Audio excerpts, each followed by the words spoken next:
మనమంతా ఇతరులకి మంచి చేయాలనుకుంటాం. చేస్తాం కూడా. కానీ మనలో ఓ ఆశ ఉంటుంది. వాళ్ళు కూడా మనతో అలాగే ప్రవర్తించాలి. ఇంకా మన కష్టం గుర్తించాలి అని. కానీ అది జరగకపోతే మనం నిరాశపడతాం. చివరికి కోపం కూడా వస్తుంది. అంతా చేసిన తర్వాత ఎదుటివాడు నీవు చేసిందేమిటి అని అడిగితే అసహనం కలుగుతుంది. ఆ టైంలో మనకి గిల్ట్ ఫీలింగ్ కూడా ఉంటుంది. ఇంకా కోపం కూడా. అలాంటి పరిస్థితిని ఎలా హ్యాండిల్ చేయాలి? ఎందుకంటే మీరు కూడా వాళ్లతో మంచి చేయలేదు కాబట్టి.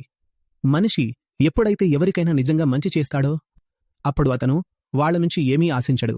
మరి మీకు కోపం ఎందుకు వస్తోంది? మీరు కూడా వాళ్లతో మంచి చేయలేదు, వాళ్లు కూడా మీతో మంచి చేయలేదు అంతే. ఎవరికైనా ఏదైనా చేస్తూ మనసులో నేను వీళ్ల కోసం మంచి చేస్తున్నాను, వీళ్లు కూడా నాకు తిరిగి మంచే చేస్తారు అనే ఆశ పెట్టుకుంటే అది నిజంగా మంచి చేసినట్టే కాదు, అది స్వార్థంతో చేసిన పని అవుతుంది.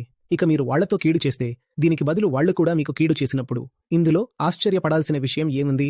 మీరు బాధపడుతున్నది ఎందుకంటే మీరు అనుకున్నారు, నేను వాళ్లకు మంచి చేశాను, కాని వాళ్లు నాకు తిరిగి ఏమీ చేయలేదు లేదా కీడు చేశారు, అందుకే మీకు బాధ వేస్తుంది.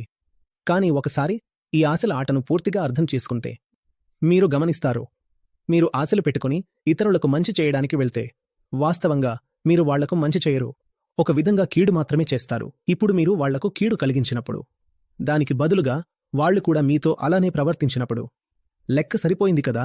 దీనిలో ఆశ్చర్యమేముంది? ఎవరికైనా నిజంగా మేలు చేయాలనుకునే పని యొక్క లక్షణం ఏంటంటే అక్కడ ఎలాంటి ఆశ ఉండదు. దీనినే గీతలో నిష్కామ కర్మ అంటారు. అంటే నేను నీ నుంచి ఏమీ కోరుకోవడం లేదు అని. అర్థమైందా? మన సైడ్ నుంచి మంచి చేస్తూ పోవాలా? అవును, చేతితో మంచి చేసి నోటితో చెప్పకు అన్నట్టు. నాలోని మార్పు వల్ల నేను మంచి చేస్తాను.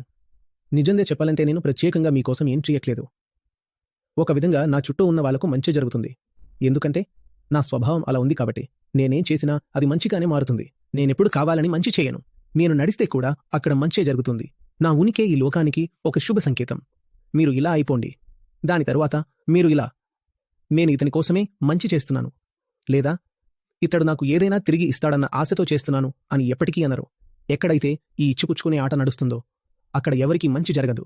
అది లావాదేవీ మాత్రమే. వ్యాపారం జరుగుతోంది అంతే.